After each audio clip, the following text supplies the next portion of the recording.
on Deuteronomy chapter 25. And this is various laws.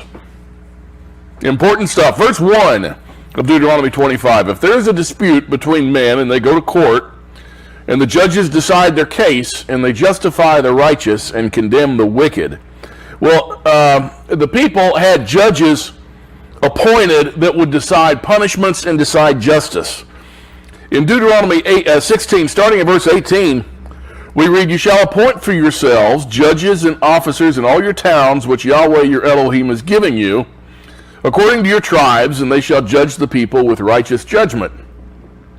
You shall not distort justice, you shall not be partial, you shall not take a bribe, for a bribe blinds the eyes of the wise and perverts the words of the righteous.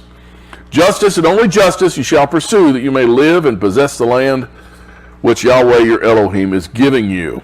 You know, we have a jury system here today, and that's, how does that line up with Torah? You get a jury of your peers. It's not what it says, is it? No. It's 10 names picked out of a hat. Well, do they even know what righteous is? Do they even know what's right and wrong? No. Is that a requirement to be a juror? No. No, it's not. What's the requirement? A voter registration. Yeah, show up. If you're a voter, if you're a registered voter, no, I think they did away with that now. Oh, really? I think it could be anybody now. Yeah. Yeah. Yeah. You know, we often use men and women that are not at all qualified in experience and wisdom to resolve disputes. And that's not good. But that's how we've decided to do it. Verses 2 and 3 of Deuteronomy 25. "Then it shall be, if the wicked man deserves to be beaten, the judge shall then make him lie down and be beaten in his presence with a number of stripes according to his guilt. He may beat him 40 times, but no more, lest he beat him with many more stripes than these, and your brother be degraded in your eyes." The punishment should fit the crime. Human dignity should be kept in mind also. Yeah, it says beaten with a rod. Well, that's inhumane, isn't it? No. What's that? Only if you hit the kids. Oh, well, right. Only if you spank your kids. That's inhumane, right? Yeah, I don't know. 2 years in prison or 40 stripes with the rod. Give me a gulp of whiskey and start hitting. Get this out of. Let's get this over with.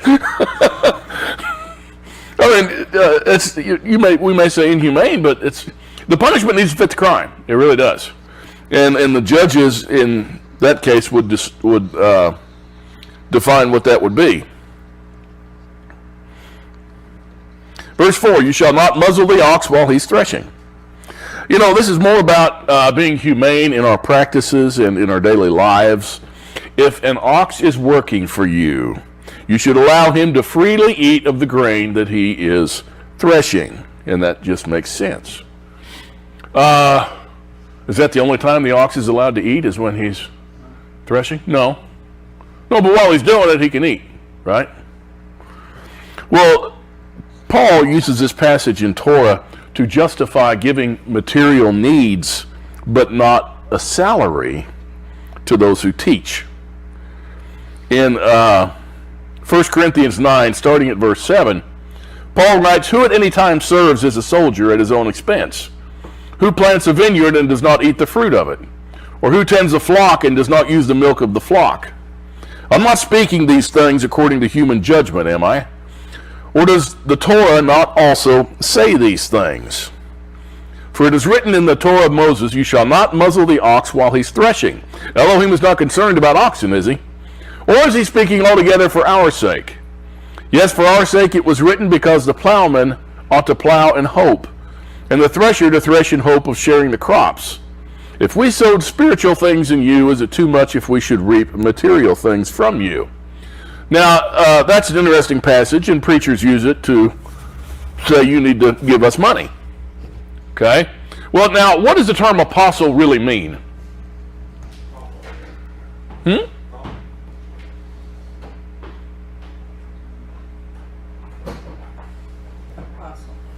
Apostle. What does apostle mean? What? No, that's disciple. Oh, okay. That's disciple. Teacher? No. Someone said sent one. Is that what you said, David? Yeah. Yeah, that's right. It's a missionary. It's a missionary. Okay? Now that is someone who leaves their place where they're going, and they have to go and give this message in a faraway place or a different place that he's not working. He has to leave his job, all right, to go to others that couldn't be reached otherwise. That's an apostle. It's not a preacher. It's not a pastor. It's not a priest. It's someone who can't otherwise make a living for that particular purpose because they're going off to perform these duties. Now, as far as the rest of this, these guys using this to get a salary, that's just, they can get a job. Okay? They can work. They can make their own living. It just aggravates the heck out of me. I have no idea what preachers and pastors do. The other, let's see, we've got 24 hours times 7 minus what, 2? You know, what do they do the rest of the week? Spend the time. I'll tell you what, it's just nothing but a big money-making game. It's a thing to where you need to give the money. Do you want this message to get to others? Do you want this message to get to others? Then you need to give freely. Okay, you give freely. That way we can get that message to others and invite your friends, invite your loved ones and your family, so they can come in and they can have the opportunity to give freely, so we can get this message out to their friends and loved ones. And then before you know it, all you have is a pastor that's taking freely, because everyone else is giving freely. And the people that are getting paid are using the people that aren't getting paid to up the ante. Okay? You need to get the message of Jesus Christ to people. Bring them here. Okay? And if you truly love God, you'll give us your tithe. And you'll get your friends to come over and give their tithe. And your loved ones. It's a scam. Yeah. It's in Torah. And what that is for, the tithe, is for the widowed, the fatherless, and the stranger among us who's searching and needs help. That's all. And the Levites, how many Levites do we have here? Raise your hand. Okay. Okay, they didn't. The Levites stayed home tonight, but never met a Levite. So we can forget about that part. That's what that money's for. It's not for all these Six Flags Over Jesus type churches that we have, that have the big buildings and gymnasiums and all that kind of stuff. But that ox, you can't. This is what they do. They compare these huge buildings and these huge staffs that are hired, salaried, with the big money and the glory and the glitz and the bands that play. Well, you see, that's an ox just threshing and eating while he's threshing. That's all it is, right? That's all it is. Yeah, right. Whatever. 1 Timothy 5:17 and 18 says, "Let the elders who rule well be considered worthy of double honor, especially those who work hard at preaching and teaching. For the scripture says, you shall not muzzle the ox while he is threshing, and the laborer is worthy of his wages." Yeah. And Timothy, by the way, was an apostle also. He's not called one, but he was a missionary. That's all he did. He went out and taught others far away from where he was. Verse 5 of Deuteronomy 25. "When brothers live together and one of them dies and has no son, the wife of the deceased shall not be married outside the family to a strange man.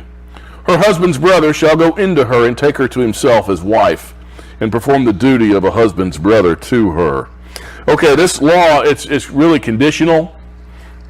First of all, the brothers must live together, and they would presumably be in their father's residence. Plus, the widow has to be without son. That's what this is for. The purpose of the law is for the name of the deceased son to proceed and go forward. If someone does not follow this law, it would be for purely selfish reasons. If the brother is dead, he would receive his inheritance. To not follow this law means the brother would incur the wrath and disdain of the whole community. Now, the Sadducees gave Yeshua a preposterous question pertaining to this law. This is in Matthew 22, starting at verse 23. On that day, some Sadducees, who say there is no resurrection, came to him and questioned him. Now, what they're going to try and do here with this question is mock the idea of a resurrection. They didn't believe in the resurrection, okay? The Sadducees didn't believe in all of the Tanakh either. They didn't believe in angels. Verse 24, saying, Teacher, Moses said, if a man dies having no children, his brother as next of kin shall marry his wife and raise up an offspring to his brother. That's what we just read. Now there were 7 brothers with us, and the first married and died, and having no offspring left his wife to his brother, and also the second and the third, and down to the 7th. And last of all the woman died. In the resurrection, therefore, whose wife of the 7 shall she be? For they all had her. But Yeshua answered and said to them, You're mistaken, not understanding the scriptures or the power of Elohim. For in the resurrection they neither marry nor are given in marriage, but are like the angels in heaven. Okay, boy, this is kind of loaded here. To explain this, a lot of people have tried to explain it, and I haven't heard it to my satisfaction yet, but just did some digging. Now, the question's preposterous because these guys want to mock the thought of the resurrection. Okay? And he said, You're mistaken, not understanding the scriptures. What did they not understand? Okay, but what of it did they not understand by asking that question? See, that's the trick here. Or the answer, really, not the trick. That's the key to unlocking what he's saying here. So you don't understand the scriptures or the power of Elohim. He said, for in the resurrection, they neither marry or given in marriage, but are like angels in heaven. Where's that in the scriptures? Where is that in the scriptures? Where does it say that? That at the resurrection, they won't be married or given in marriage. They'll be like angels. Where is that? Isn't that what he said? That's what the scriptures say? That's what he's saying here. I thought about it. This was in the account of creation.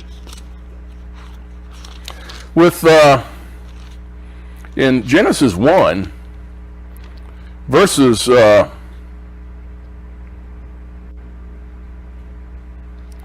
got the wrong one.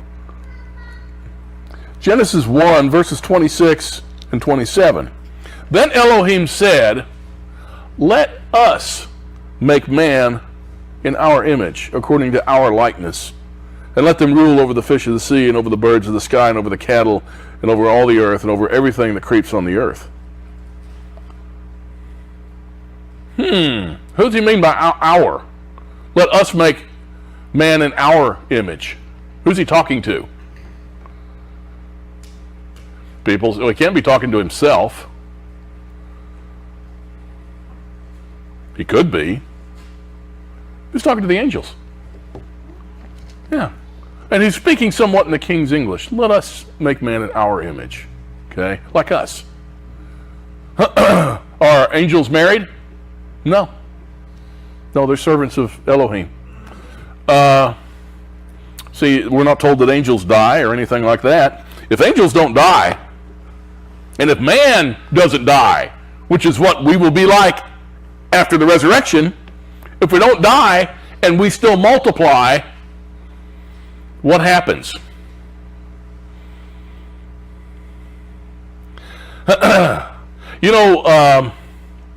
There's a statistic we're going to go over in Genesis about the world's population before the flood, after the flood, and looking at evolutionism, and if like according to human population and human population growth, if it's feasible, if man had been around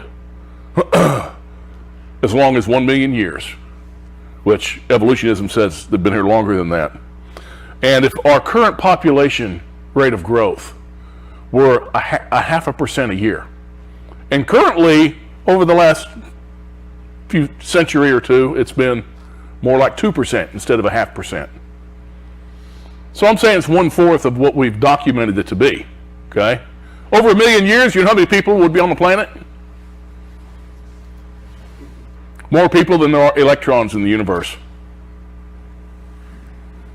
Does that factor in the death rates? Oh yeah, that's the growth versus death. Yes, that's the 2% does. Yes, about 2% a year. That's the birth rate exceeding the death rate in the world. The population of man has never declined per se.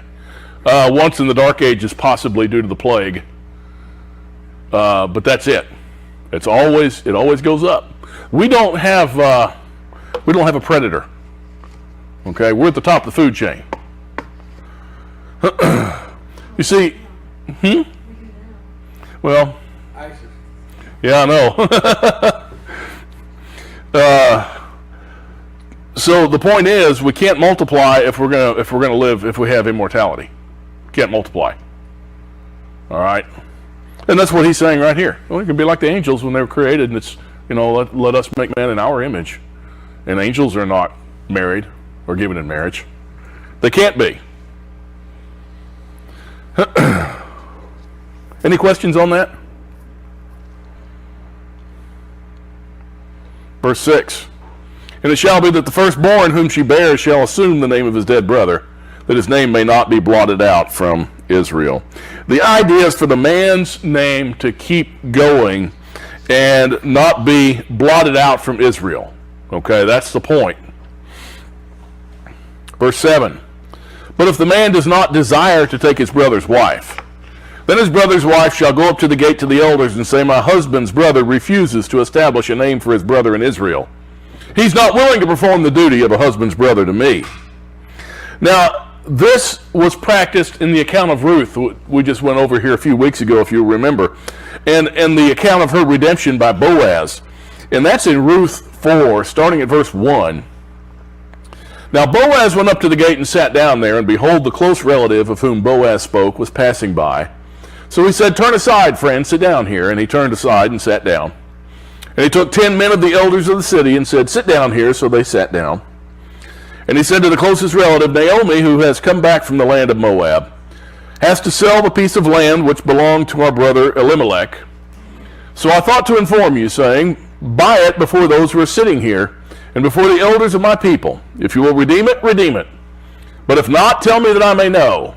For there is no one but you to redeem it, and I am after you. And he said, I will redeem it.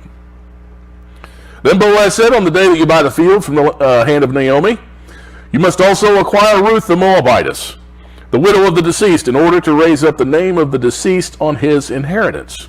So Boaz is reminding this close relative of Elimelech that with the land that he's redeemed, he gets the widow also. Verse 6, and the closest relative said, I can't redeem it for myself, lest I jeopardize my own inheritance. Remember what he meant by that? If he gets the widow to go with this, which he would have to now, what about that firstborn son? Whose is it?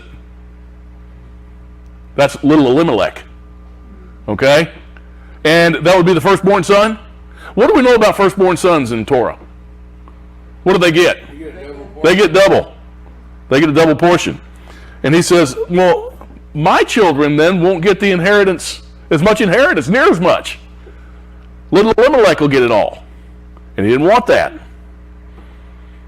Redeem it for yourself. You may have my right of redemption, for I cannot redeem it. Now this was a custom in former times in Israel concerning the redemption and the exchange of land to confirm any matter. A man removed his sandal and gave it to another. This was the manner of attestation in Israel. So the closest relative said to Boaz, buy it for yourself, and he removed his sandal. Then Boaz said to the elders and all the people, you are witness today that I have bought from the hand of Naomi all that belonged to Elimelech, and all that belonged to Chelon and Mahlon. So, so Boaz did redeem it. He was going to have the name of the father live on. Did he have land too? Yeah. He wouldn't lose his? No, he wouldn't lose his, but it's his children. They're going to get a double portion, and it will be Elimelech's son who will get a double portion of his inheritance now. But he also gets Elimelech's land. So, verses 8 and 9 of Deuteronomy 25. This is about, going back to verse 7, if you'll recall, if the man does not desire to take his brother's wife. And she goes to the elders in Israel and says, he's not going to do the duty that he's supposed to do. Verse 8, then the elders of his city shall summon him and speak to him.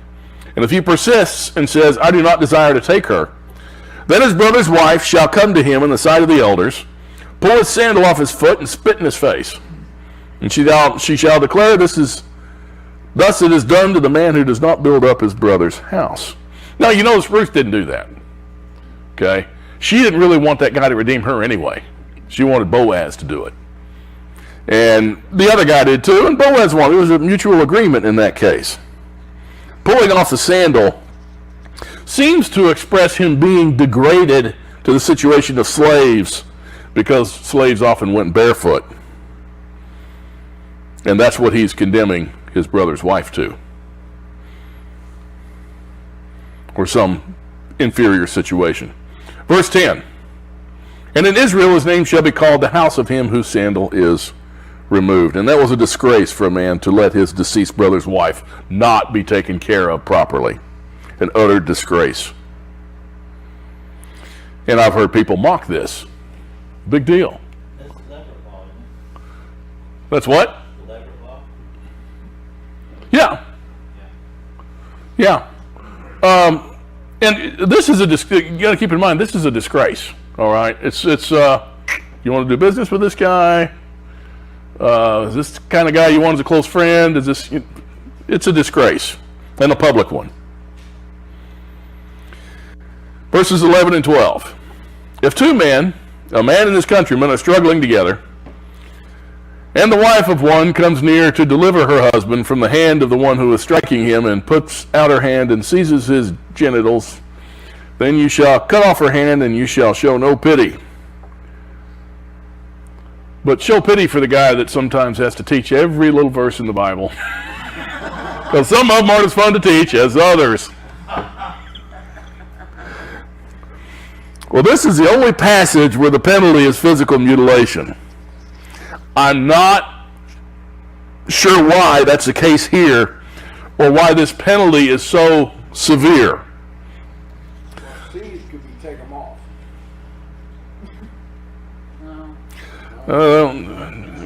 I'm not going to go there. Cut off a hand pretty heavy stuff. Yeah, that is heavy stuff. Can we suffice it to say this? Elohim does not want a woman touching another man's private parts aside from her husband. Can we suffice it to... Okay? Now, it's interesting how this law follows the laws concerning a man's name being carried on.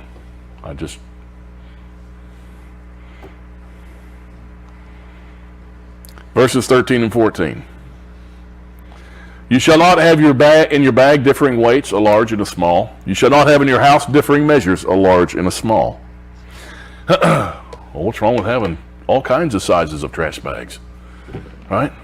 Okay, that's not what this is about. Here's what people would do. They buy grain for so much money a bag. You buy big bags. And then to sell it, you say $10 a bag. It's a gallon bag. Then you sell it in quart bags. And say, well, how much did you pay for it? $10 a bag. Okay? And I need to make a profit, so it's $12 a quart. So you can't have differing measurements. Okay? You have to do business honestly. All right? Business has to be done honestly. This would also be for weighing out things on larger weights and then selling them with and using smaller weights to sell with. Okay, same type thing. You've got to business dealings in Torah. It's of the utmost importance that your business dealings are on the up and up.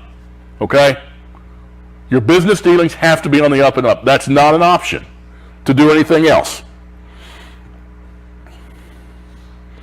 Verse 15. You shall have a full and just weight. You shall have a full and just measure, that your days may be prolonged in the land which Yahweh your Elohim gives you. We have to be just in our dealings. Elohim commands this.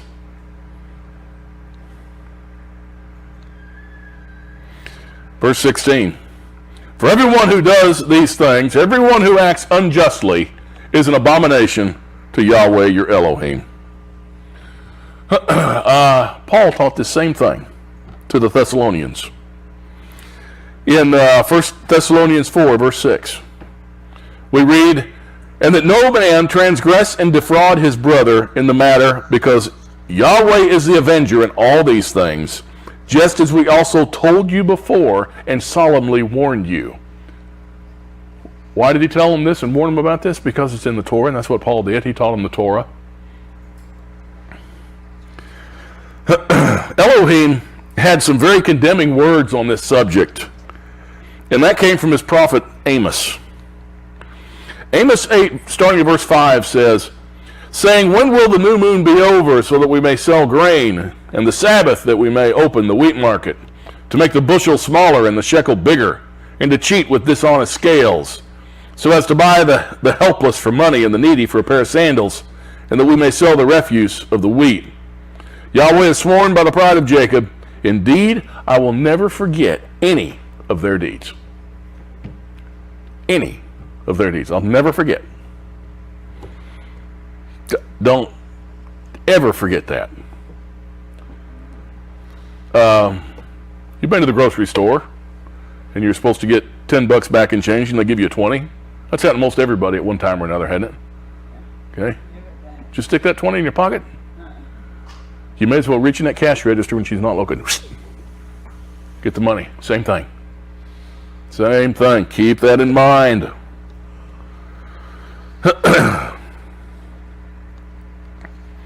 Verses 17 and 18. Remember what Amalek did to you along the way when you came out from Egypt. How he met you along the way and attacked among you all the stragglers at your rear when you were faint and weary, and he did not fear Elohim.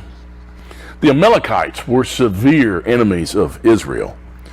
They knew about Elohim. The Amalekites knew what he did for Israel, and those people still tried to destroy Moses and the people. That's in Exodus 17, starting at verse 8. We read that Amalek came and fought against Israel at Rephidim. So Moses said to Joshua, choose men for us and go out, fight against Amalek. Tomorrow I'll station myself at the top of the hill with the staff of Elohim in my hand. And Joshua did as Moses told him and fought against Amalek. And Moses, Aaron, and Hur went up to the top of the hill. So it came about, when Moses held up his hand, that Israel prevailed. And when he let his hand down, Amalek prevailed. But when Moses' hands were heavy, then they took a stone and put it under him, and he sat on it. And Aaron and Hur supported his hands, one on one side and one on the other. Thus his hands were steady until the sun set. So Joshua overwhelmed Amalek and his people with the edge of the sword. Then Yahweh said to Moses, write in this book as a memorial and recite it to Joshua, that I will utterly blot out the memory of Amalek from under heaven. And Moses built an altar and named it Yahweh is my banner. And he said, Yahweh has sworn, Yahweh will have a war against Amalek from generation to generation. So Elohim has sworn he's going to have a battle against Amalek from generation to generation. Amalek was a descendant of Esau, for one thing. Okay? Now, who are the Amalekites today? They're part of the Arabs. Many Arab scholars, such as Gawad Ali in his book History of the Arabs Before Islam, maintained that the Amalekites specifically were the first of the Arab strata, and that they settled in central and southern Palestine and Mount Sinai before the influx of Hebrews in Palestine. So any questions? We know who Amalek is. We know who the Amalekites are. And what did Elohim say about them? See, I forgot already. He said, Yahweh will have a war against Amalek from generation to generation.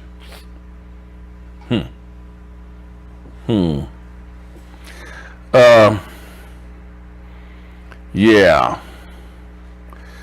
Let's look at verse 19 of Deuteronomy 25. Therefore it shall come about, when Yahweh your Elohim has given you rest from all your surroundings and enemies, in the land which Yahweh your Elohim gives you as an inheritance to possess, you shall blot out the memory of Amalek from under heaven. You must not forget. The Amalekites will be totally blotted out when Yeshua returns. This is prophesied in Daniel 2 and also in Psalm 83. Let's take a look at Psalm 83. Verse 1 says, Elohim, do not remain quiet, do not be silent. O Elohim, do not be still. For behold, your enemies make an uproar.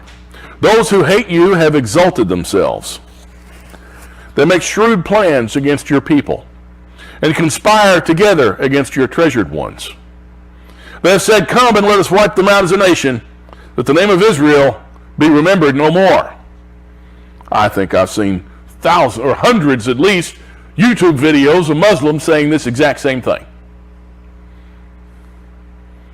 Verse 5, for they have conspired together with one mind. Against you do they make a covenant.